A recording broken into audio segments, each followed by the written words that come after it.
Mani sauc Kārlis Dieviņš, es mācos Cēsu valsts ģimnāzijā un man pašlaik ir 14 gadi. Pirmais sporta veids, ko es sāku nodarboties ar, bija basketbols. Kad es atnācu dzīvot uz Cēsīm, es nogāju gadu basketbolā. Un sākumā likās baigi labais, pēc gada man bija ļoti nepatika, nosauksim to tā. Pēc tam es gāju biatlonā. Arī tas pats sākumā ļoti patika, pēc gada ļoti nepatika.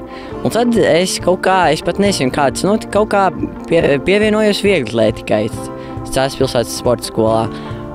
Un kā iesāku, tā man nav beidzis patikt. Jā, ar lielāko prieku nāku uz treniņiem, un man ļoti patīk. Un jo ilgāk es tur trenējos, jo arvien vairāk un vairāk es izbaudu.